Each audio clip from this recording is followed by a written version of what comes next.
Whoa. Yeah. Yeah, I'm on a different level now. Check the altitude. They see the glow up, change their whole damn attitude. Used to dream about this life, now I'm living proof. From the concrete jungle, breaking out the roof. Money calling my phone. Hey, what's going on, guys? So welcome to our channel, guys. Today we're Safety Upgrade. Remember, we are available on YouTube, Instagram, and TikTok. We're actually on live on TikTok right now. Other than being on live, today's topic is going to be the workplace safety before OSHA and the history of every safety professional you know. And today is the third training that we actually do on and for you guys, so that way we can educate you guys of what we do. So once again, remember guys, my name is Johnny. I'm the president of Safety Upgrade Corporation. I've been a safety professional over 10 years, have all these credentials and certifications, and I'm sharing this free education for you guys. And just like I said right now, educational purposes. I'm not an attorney. Again, disclaimer, I'm not an attorney. I'm not a federal or state agent. I'm just a safety professional that's giving you guys free education for you guys. And today's topic is going to be workplace safety before OSHA and the history of every safety professional should know. Believe it or not, guys, as safety professionals, we learn based on history. OSHA, other than adopts regulations and laws that already existed, they enforce and adopt new laws and regulations based on situations that happen. But let's talk a little bit about the history of safety. Safety started here. Before OSHA, workers had almost no protection. Think about it. Federal OSHA, just like I mentioned on my other trainings, Federal OSHA was invented when? When was it invented? 1970. So what does that mean? That before OSHA, workers had no protection. People were getting hurt in the workplace. So what does that mean? Imagine going to work. And there are no safety rules. No safety rules, nothing backing you up, nothing protecting you, and there are no safety rules. And other than that, no OSHA. 1969, there was no OSHA. Other than no OSHA, what does that mean? If there's no OSHA, right? Give me 1 second, let me decline this live. Guys, if there was no OSHA, that means some companies didn't have to provide PPE. They didn't have to give you safety glasses. They didn't have to come and give you the safety glasses. They didn't have to have machine guards on their machines. They didn't have to have warning signs. They didn't have to have an emergency plan. And another thing is, they didn't have to have no workers' compensation. Meaning, they didn't have to pay for workers' comp, right? Now, and if you get hurt, your employer, check this out. Before OSHA, your employer, they'll be able to replace you simply as that. You get hurt, you can't perform the task. So what happens? They replace you, they bring another employee that's not hurt and is capable of going out there and being able to perform. For thousands of years, that's the way it was. Think about it. For thousands of years, this was normal. People getting hurt in the workplace was normal. Workers were injured in the workplace, and for thousands of years, that was normal. Workers became sick. Workers died, right? Workers died in the workplace. Other than dying, but little by little, people, right, begin to understand something very important. They came to understand something very, very important. And in order for us to understand that, we need to understand the history of safety. Where does safety actually come? Guys, I'm going to take you guys back in time. Like I'm telling you guys, we're going to go all the way to the ancients. I don't know, we're going way back in the 1500 BCs. Like that's how back we're going to go on history today. Because safety's always existed for years and years, but there was nobody out there enforcing it. Meaning OSHA in 1970 came out and they started enforcing the actual laws and regulations. And again, little by little, people begin to understand something very important, which was work should not cost someone their life. Wouldn't you guys agree? Isn't that right now? If you were to go to a company, to a corporation, to any type of industry, and they tell you, and you see that they don't have PPE, they don't do all these different things. It's not normal nowadays. Well, believe it or not, back then, it was normal. Before OSHA started enforcing the laws and regulations and adopting all these laws and regulations, back in the days, it was normal for people to get hurt. Until they started to understand that today, it should not cost anybody's life. In order for you to do a job, it shouldn't cost somebody to get hurt. And what I want to do with you guys today is I want to take you guys back. I want to take you back in history. I want to show you guys where and why OSHA got enforced and implemented. But before we go into that, guys, I am sharing my education based on what I learned. It's not something that I invented or is coming out of my thoughts. Guys, this is a book that I'm teaching you guys on, and I'm going to be teaching you guys every single chapter on this book. Because I want to make sure that not just that I'm giving you guys the right information, but I'm also making sure that I'm giving you guys accurate information. So that way I'm educating you guys the right way. And what I'm doing is I'm taking this information and I'm making it understandable to everybody. And the reason why I'm doing that was because when I started as a safety professional, I didn't understand all these laws, regulations, the 1910, 1928, what all this meant. It was just like a bunch of numbers and dot, whatever. So what I did is I used my experience, I'm using this book and making it easy for you guys, so that way you guys understand the material the way I understand it, and I hope you guys understand it as well. So let me know. But what we're going to be doing today, guys, is we're actually going to be going back in time. So we're going to learn how the workplace safety began long before OSHA ever existed. Long before OSHA ever existed. So what does that mean? Why are they joining? So I don't know why, but anyways. So guys, and by the end of the training, you will understand that why studying the past can help us build a safer workplace today.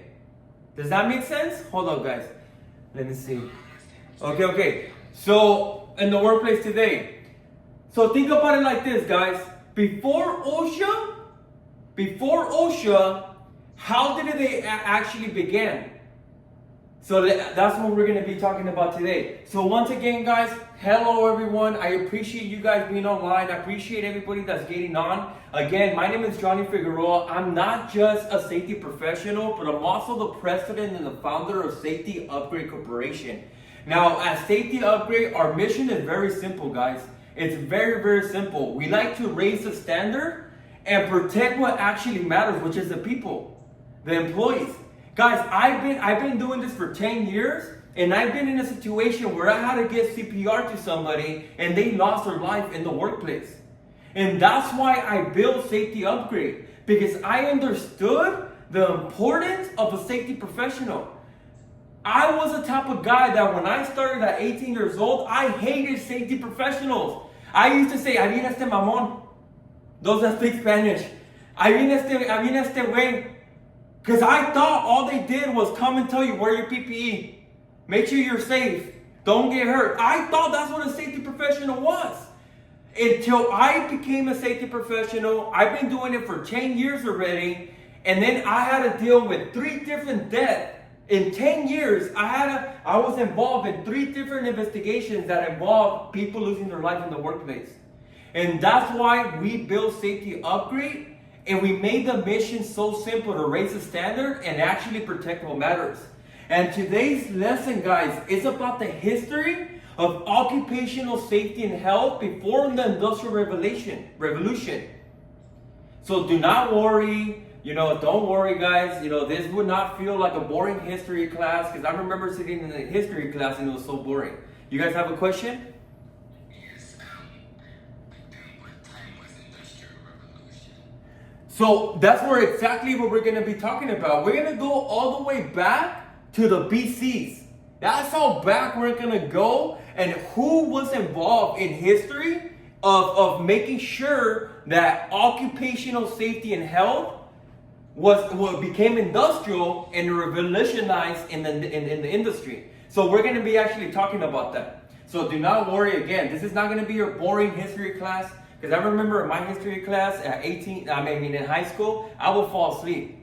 But just because he would play movies, he didn't take the time to actually explain history. But that's a long time ago. But anyways, guys, okay, give me 1 second. Let me see. So what we're going to be really breaking down step by step is to use we're going to do it in a very simple fact. Give me a second. I don't know what's going on with this thing. Let me see. Okay, so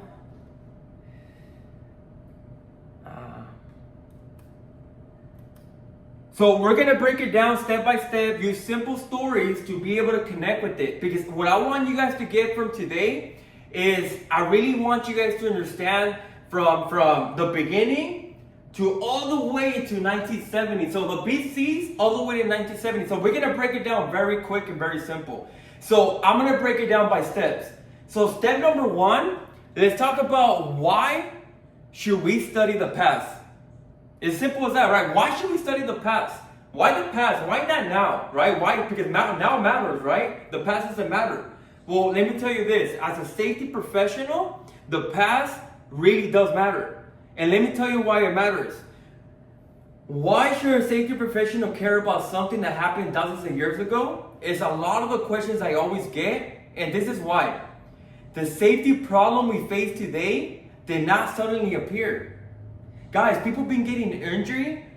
People been getting hurt in the workplace for years and years and years. Workers have always faced dangers for many, many years. And people have been crushed by materials, exposed to chemicals, injured by tools, hurt by construction. People have been made sick by dust and poor air. Why do you think right now OSHA is in the position of going out there and trying to enforce a new silica law and regulation? Look it up. 2026, OSHA is trying to go out there and they're trying to enforce and they're trying to go out there and they're trying to push a law and regulation because they already found out that somebody's getting sick by dust in the air. Other than that, overworked without enough rest. Working 12, 14, 15, 16 hours. Think about it. Back then, they didn't have every 2 hours in California you got to take a break or lunch. They didn't have that back then. So what does that mean is the revolution of it is improving and getting better every single time. Modern safety rules connected to lessons learned over thousands and thousands of years. Did you guys know that? So when we study the past, we understand 3 things. I want you guys to understand this. When you study the past as a safety professional, we understand 3 things. The first thing that we understand is why safety rules were created. For us, that's the first thing we create, is why safety rules were created. Give me 1 second.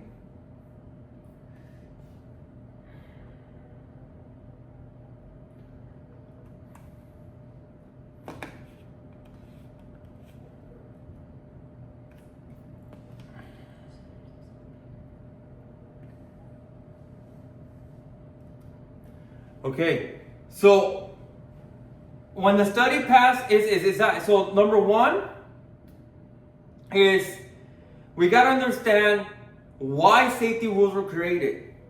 I told you guys in my last training, why was it created? Because people get killed, they get injured, right? Many things happen in the workplace, and that's the first reason why safety rules were created. The second reason is we understand what happened when workers are not protected. Does that make sense? Is we understand what happens when workers are not protected. The third is we learn how to prevent history from repeating itself.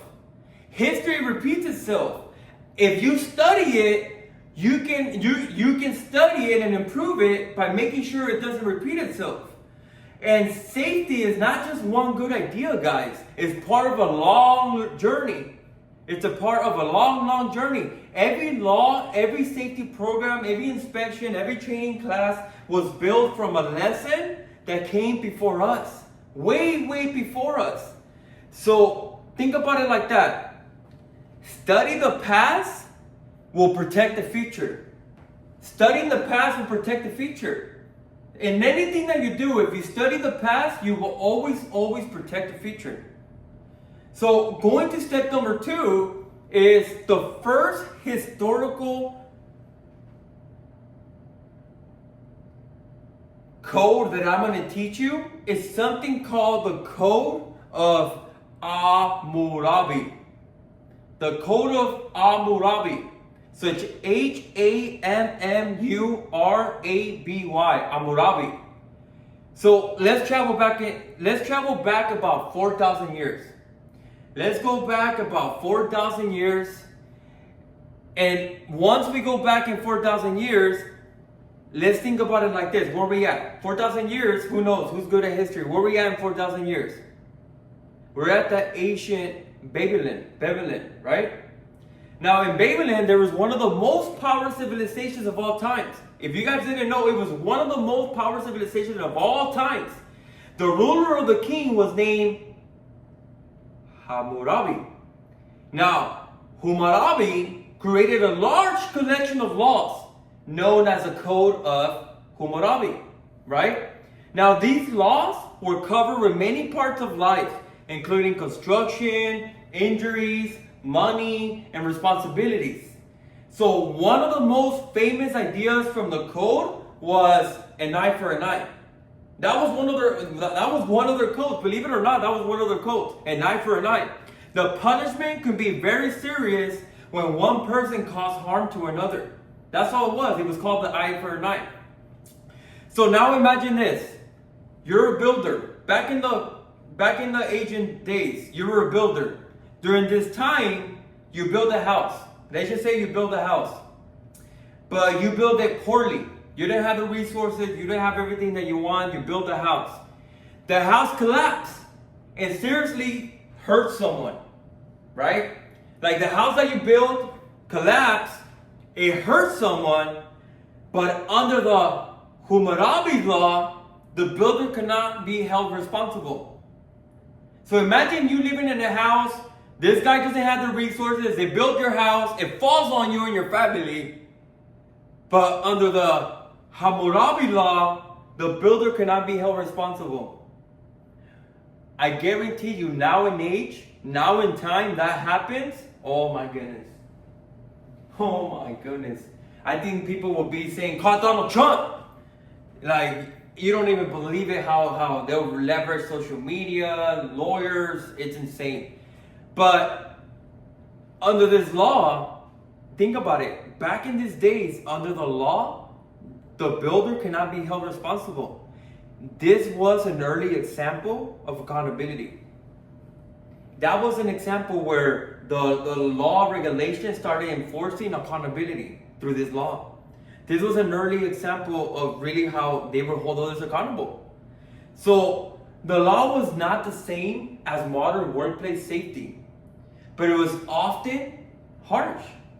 Think about it. Think about it. You living in the house and the house falls down and you cannot hold them responsible. But imagine, however, it did introduce a couple rules. It did introduce really good rules and ideas. People should be responsible when their actions cause harm. That's what it created. That's what it opened up. Today we still use this believe it or not, today we actually still use this basic principle. Employers are expected to provide what? Safe equipment, correct known hazards, right? Other than correct known hazards, train employees, follow safety regulations, investigate what? Incidents, prevent the same injury from happening again. Guys, that is a law and regulation now with OSHA nowadays. Back then, the only thing they had was a Hammurabi law, or I'm sorry if I'm saying it correctly, but that's the only law they had to hold others accountable. So, the punishment is different today, but accountability remains the same. Important part of safety, think about it, it's a very important part of safety. Modern safety connections, think about machine guarding. Think about it like that. Machine guarding, a company known as a machine, is dangerous. Employees have reported the hazard, but management chooses to ignore it. Then an employee gets hurt. The company may be held responsible because they knew about the danger and failed to take action, but that is a modern lesson of the Hammurabi. If somebody gets hurt at work right now, or when you control the work, you also carry the responsibility with safety, right? That's how it is in the workplace. So that's what the Hammurabi law is if your home falls apart, right now there's accountability, but with OSHA coming in, now they're able to hold them accountable to make sure they follow the work safe practices. So going to step number 3, worker health in ancient Egypt. So I'm going to hold up right there for a little bit. I got to fix this real quick. Because my background, people, it's just sitting there. Let me see.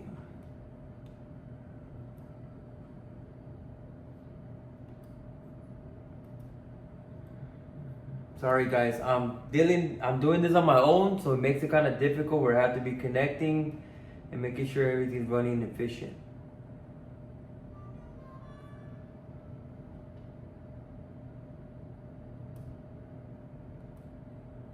Are we back in action? Okay, let me see. Are we back in action? Yes, perfect. Sorry about that, guys. I have to be doing all the technical issues behind the scenes too.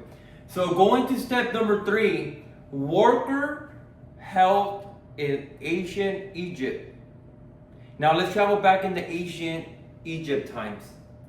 Now the Egyptians, they built what? Temples, monuments, and pyramids, right? That's what they built. Who built them? The people. These projects required thousands of workers, right? Now the work was difficult. You guys can see, you guys still see the work right now. Anybody goes out there to the Egypt, you can still see the work. So the work was very difficult. Workers lifted what? The heavy stones. Some can't even explain how they did it, but they did. Workers lifted heavy stones. The workers worked what? In the heat, and they used simple tools. Think about it. Right now, we're barely inventing tools and equipment. Back then, imagine the tools and equipment they had back then. They have less resources than we have now. So they face what? Injuries, illness, exhaustion, poor working conditions. All these people had to face all these different hazards. And during the rule of Ramses II, look it up, Ramses II, a major construction project was completed called the Renaissance. Look it up, the Renaissance. The project required a large, dependable workforce, meaning a lot of people to work. Ramses understood that sick, injured people or workers could not continue to build. If somebody got hurt at work, they can't work. If you get sick right now we're talking to Egypt times. What happens if you're sick now? Oh, I got PTO. Oh, I got sick pay. Oh, I have all these different resources, thanks to all these laws and regulations being enforced, to be able to take some time off. But this, believe it or not, this started back in the ancient times. So what does that mean is Ramses understanding that people get sick, or injured workers cannot continue building. Because of this, a basic medical service was created for the workers. That's where occupational health and safety or occupational health clinics were invented, because of that. Because they knew that workers received regular medical examinations and sick workers were separated from others. So that way they don't get the other workers sick and they can continue building the pyramids and everything else that they were building. They were also required to battle daily in the what? Nile River. Now think about it. Now this system was not created only because the leaders, cared deeply about the workers. I wish that was the reason. But it was also created because the workers were needed to complete a project. Somebody had to finish a job. Still, this was an early example of occupational health. That was a great example. Leaders began to understand one thing. Healthy workers are necessary for successful operations. Let me say that again. Leaders, business owners, managers, leadership, in the age of time, now in age 2, they begin to understand that healthy workers are necessary for a successful operation. That lesson is still true today. Modern safety connections today, companies may use is what? What do they do? Pre-placement physical examinations, pre-employment. They do hearing tests, respirator medical evaluations, heat illness monitoring, return to work programs, first aid services. You want me to keep going? Employees wellness programs. Why? Why do they do that? Do you guys ever question why? Have you guys ever questioned why? Because I'm about to tell you guys why today. You want me to tell you why? Because a workforce cannot succeed when people are constantly becoming sick or injured. Let me say that again. Because a workforce cannot succeed when people are constantly becoming sick or injured in the workplace. They can't. So a strong company is going to protect its employees before something happens, not only after an injury. That's how it's supposed to be. So think about it like this. A healthy worker builds a strong organization. A healthy worker builds a strong organization. So going more ahead of time, step number 4, the Romans and the public health. So we already built accountability, right? We already went how accountability was built. What was next? Occupational health services. Now we're going to talk about how the Romans started thinking and putting public health in place. So next, let's travel to the ancient Rome. Let's go to the ancient Romans. The Romans were known for their engineering and construction. That's what they were known for. They built what? They built roads. What else did they build? Bridges, right? What else? Sewage systems, public path, toilets, better ventilated buildings. That came from the Romans. Why were these developments important? Why do you guys think they were important? Because health is not only about preventing an immediate injury. It's not. Health, it's affected by what? Clean water, water removal, fresh air, sanitation, personal hygiene, building design. The Romans may not have used their modern words such as industrial hygiene, but many of their systems supported public health. Think about it like this. Think about what will happen without proper sanitation. Have you guys ever thought about that? What will happen without the proper sanitation? Waste will be collected. Water could become contaminated. Disease could spread. Living and work areas could become unsafe. But the Romans learned that the environmental around people affects their health. So what do? Modern safety connections, right? Today, employers must pay attention to what? What do they pay attention to today now? Clean drinking water through the heat illness prevention, restrooms, hand washing stations, food safety, ventilation, waste disposal, pest control, clean work areas, housekeeping. How many times do they tell you to clean your work area? And food safety, how many times don't you have to wash your hands every time you go inside the production area? This may sound like basic requirements, but these basic requirements actually prevent serious illness. When COVID came around, guys, and they were like, hey, everybody wash your hands, everybody do this and do personal hygiene. I was like, wasn't people already doing that? What do you mean? So I was in shock people were doing that. So just the fact that they were promoting it and everybody was, had hand sanitizers and it was just going crazy, it seemed like it was a simple requirement, but that's the way that it prevents serious illness. Sometimes safety professionals focus only on the large hazards like forklifts, machines, right? However, sanitation is also safety. Sanitation is also safety. Clean water is safety. Fresh air is safety. A unusable restroom is safety. Small problems can become major health problems when they're ignored. So it's very important that you're looking at all these little different environmental issues as well. Going to step number 5, and that's how the environmental public health started being, it got known by the Romans. And then, what happened? Then we had miners, and we had what? Deadly air. Now let's move forward to the 1500s, right? So in the 1500s, mining was extremely dangerous. I never been involved in mining.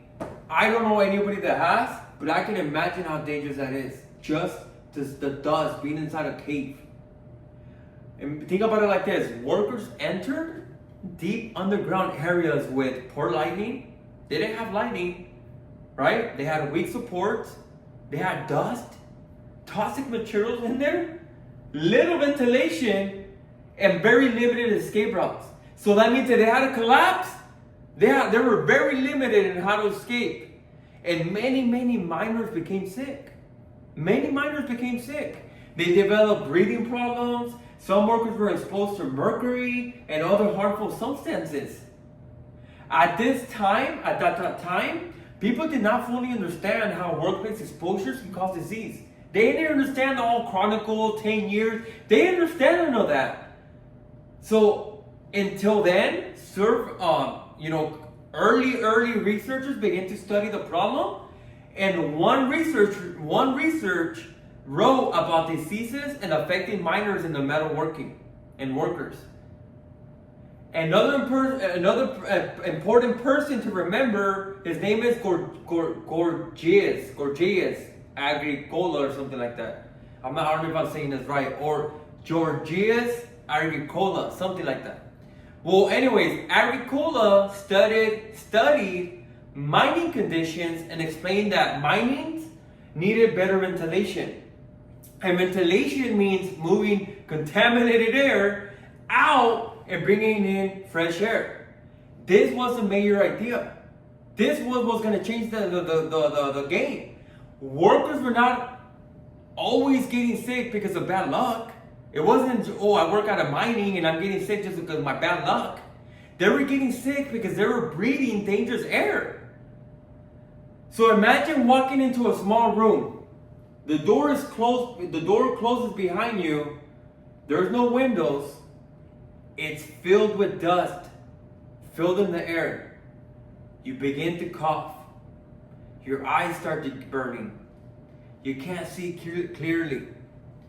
Now imagine working in that room for 10 hours every single day.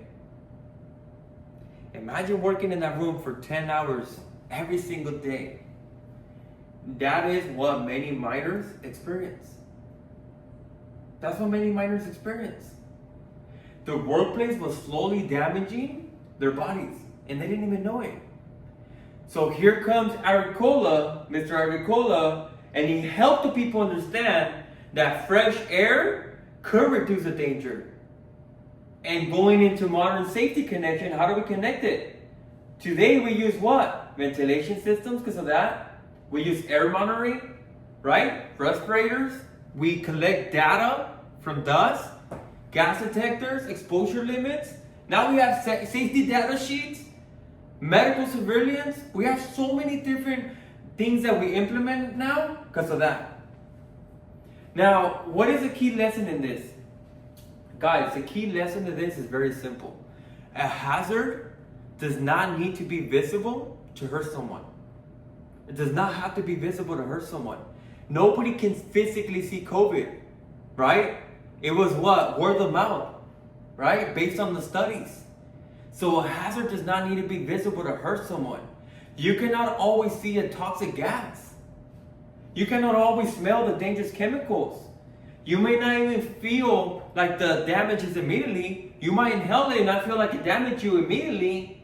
But that's why occupational health is so important. An injury may happen in 1 second. 1 second, guys. An occupational illness may develop over many years. You see the difference? An injury can happen when?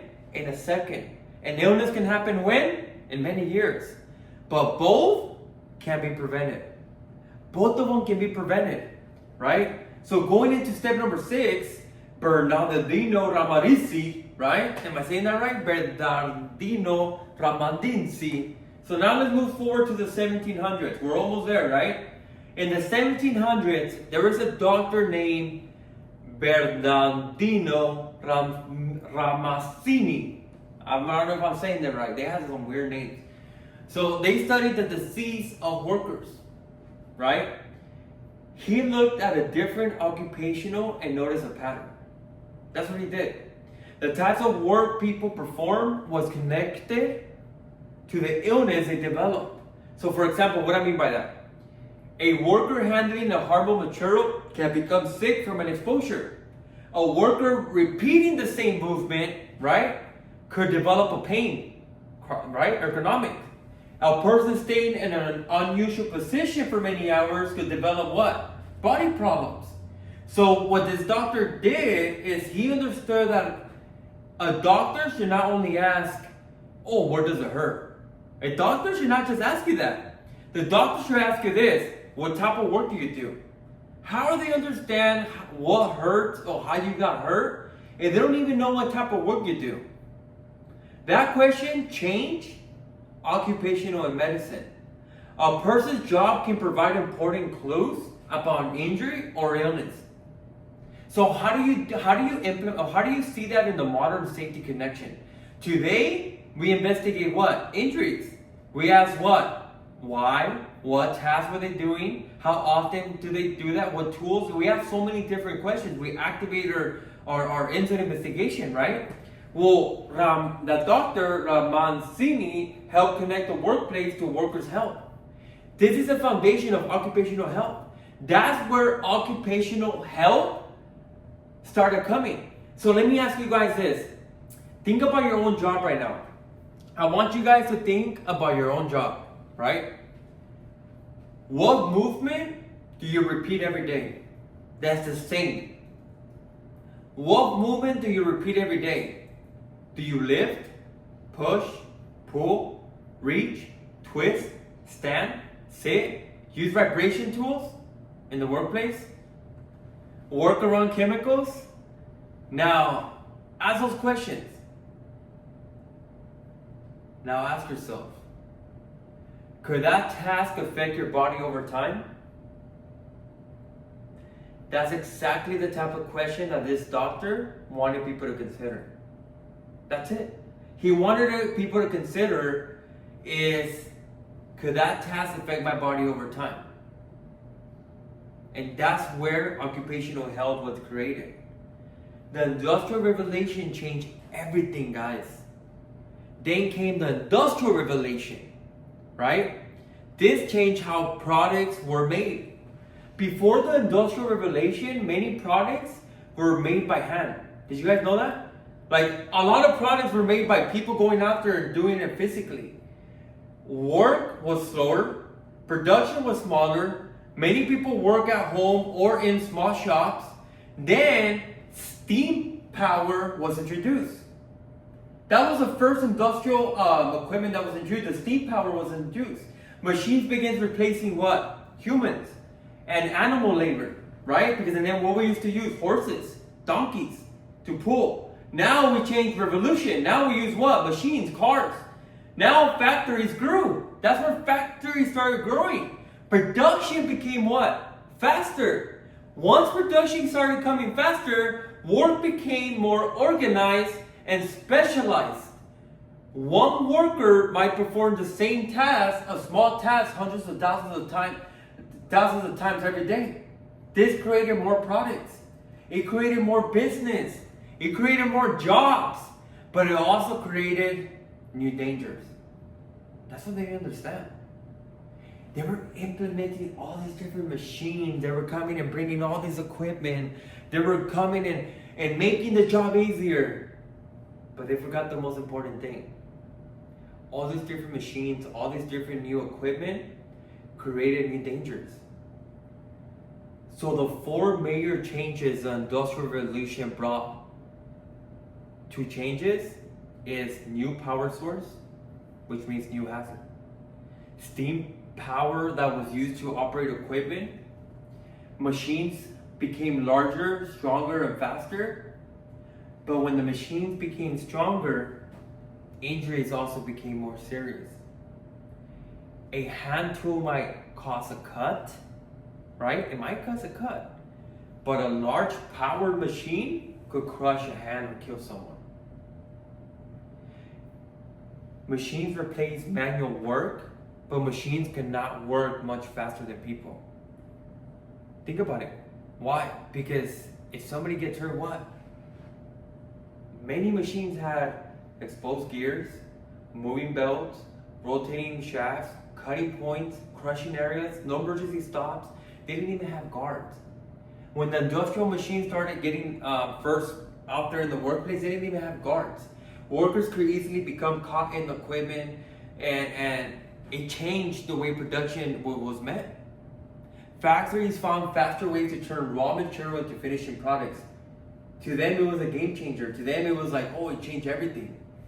This increased production, however, it also introduced new chemicals, introduced dust, fumes, heat resources, pressure systems, fire hazards, right?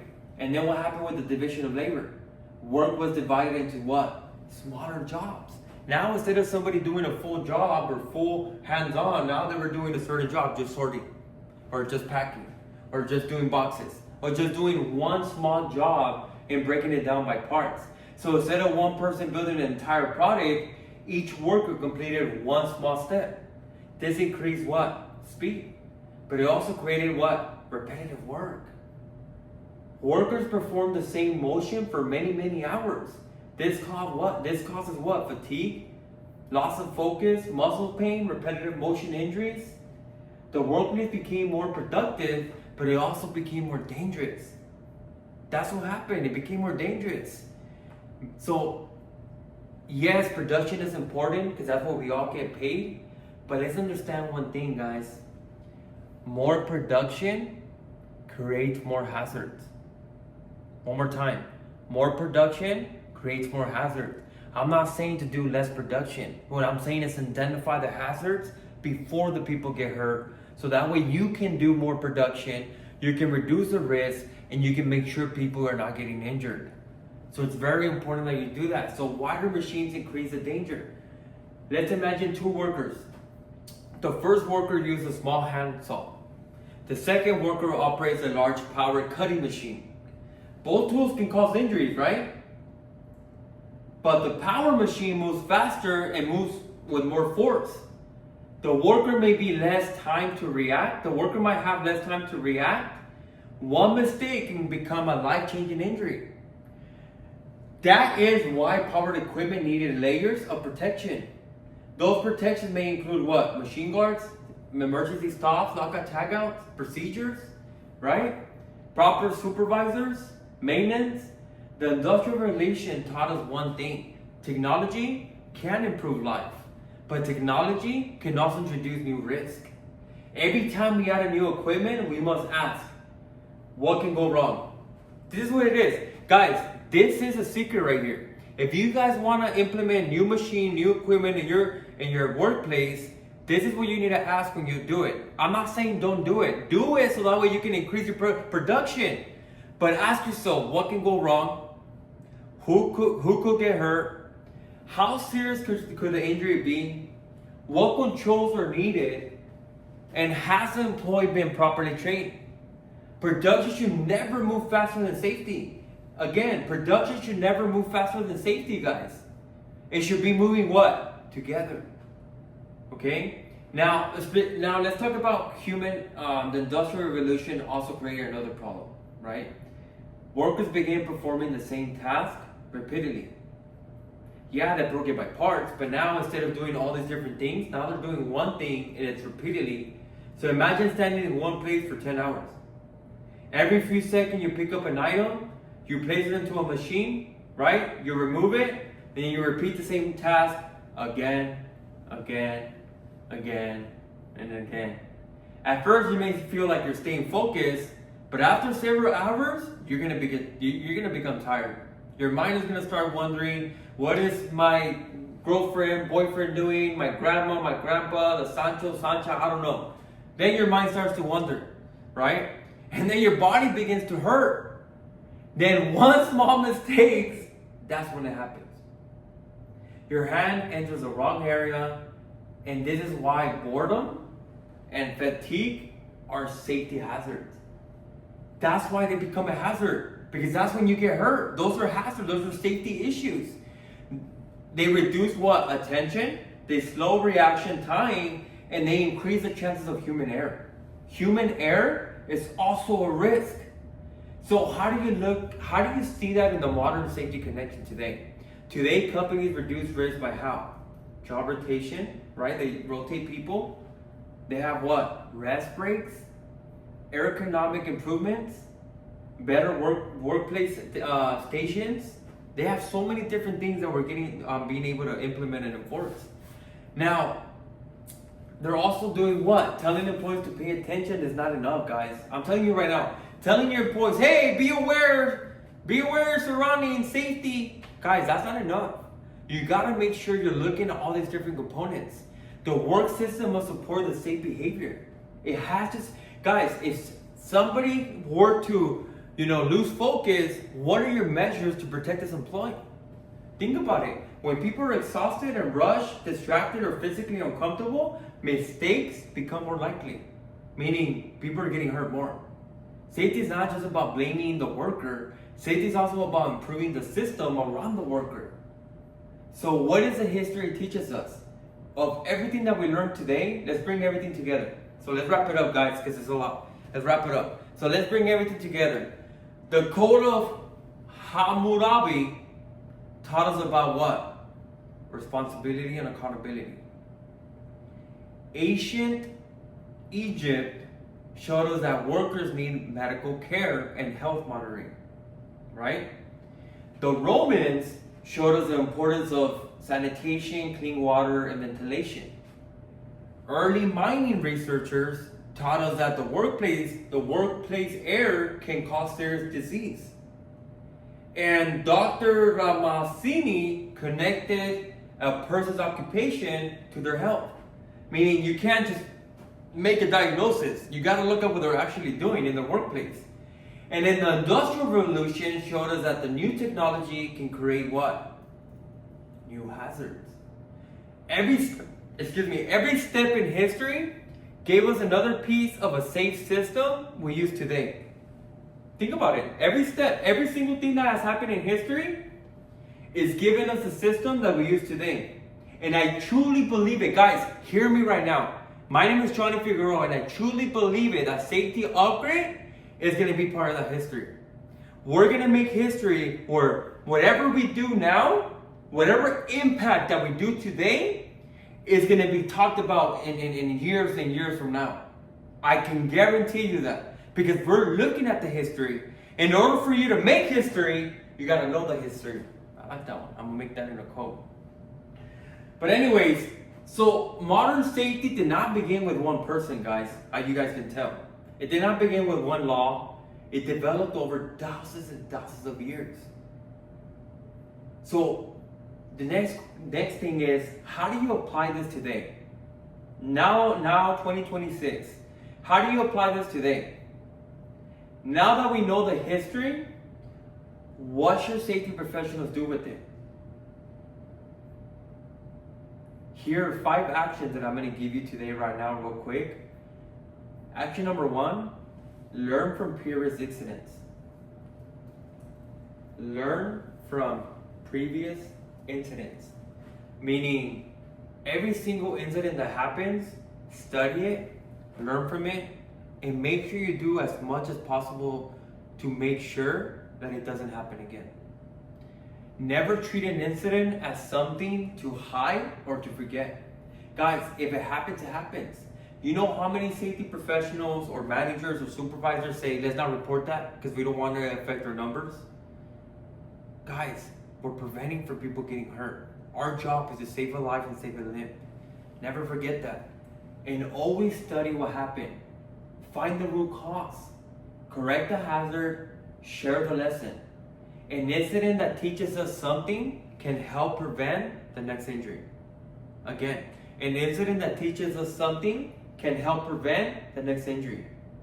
Action number 2, look beyond the obvious hazard. Guys, anybody can see the obvious hazards.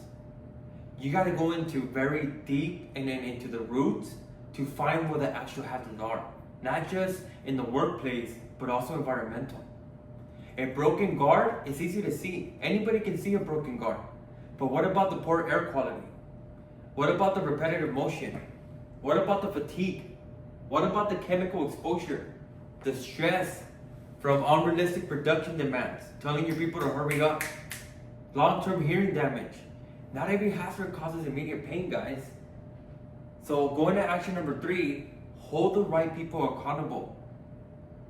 Hold the right people accountable. Safety is everybody's responsibility. But the responsibility must match authority. Again, safety is everybody's responsibility, but responsibility must match authority. Employees must follow the procedures, but supervisors must correct the unsafe behavior. Managers must provide the resources, and executives must support the safety system. That's how an effective safety program works. The person with the power to fix a problem must take the action. Right? You're not going to expect an executive to go and build a machine when that's not his job. You got to hold the right people accountable to fix his problems. So going to step number 4, protect health and safety. Simple as that. Protect health and safety. Safety prevents sudden injuries. Occupational health prevents long-term illness, and a strong program must be addressed in both. We must prevent the employees from getting crushed today and prevent the employees from developing a lung disease 10 years from now. That's how we got to look at it. So action number 5 is never stop improving. Workplace continues to change. New machines are introduced, new chemicals are introduced or purchased, and even new employees are hired every other day. Production changes, technology changes, that means safety programs must also change. A safety program should never just sit on the shelf. It should grow within the organization. Again, it should grow within an organization. A safety program is not just to build, train, put it in your shelf. No, you're supposed to grab it analyze your program and make it grow with your organization. So, quick knowledge check for you guys. I want to do a quick knowledge check for you guys. Those that stayed, thank you guys. But we're pretty much towards the end. So, what was one important lesson from the Code of Hammurabi? People can be held responsible when their actions cause us harm. It's okay. Question number 2, why did ancient Egyptians provide medical care for some workers? Why? Healthy workers were needed to complete their major construction projects. That's it. They wanted to make sure that their projects were completed. Number 3 is, why did the Romans contribute to health and safety? Systems such as clean water, sewage, removal, public baths and sanitation and ventilation. That's why they did it, right? So those are the quick questions that I wanted to ask you guys. Just very, very simple to remember, right? Remember this, guys. The tools have changed nowadays. The buildings have changed. They're not the same. The machines have changed. But remember this. The value of workers' life has not changed. Thousands of years ago, people were already learning what work could cause injuries and illness. Today, we have more knowledge, right? We have better equipment. We have stronger laws. We have safety professionals. That means we also have a greater responsibility. We cannot just say we did not know. We cannot just accept injuries as part of the job, and we cannot place production above people. Every inspection matters, every training matters, every corrective hazard matters. Every time you speak up, you may prevent an injury. So I encourage you guys to speak up. Speak up, and every time you protect a worker, you become part of the next chapter of the history of safety. Remember that. Remember, the past gives us a lesson. The present gives us an opportunity. And the future depends on what we do today. So as Safety Upgrade Corporation, guys, we believe every employee deserves to return home safely.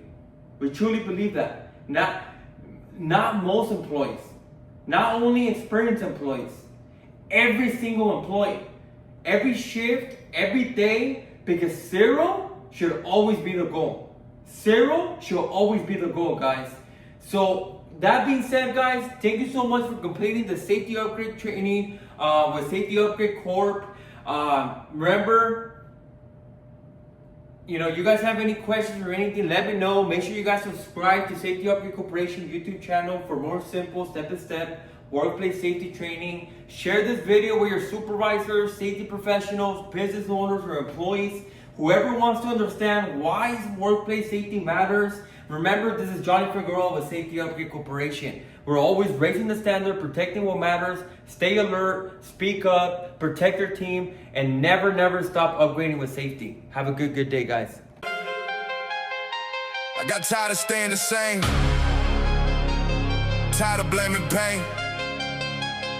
Tired of waiting for life to move first. So I changed. Pressure made that happen. Yeah.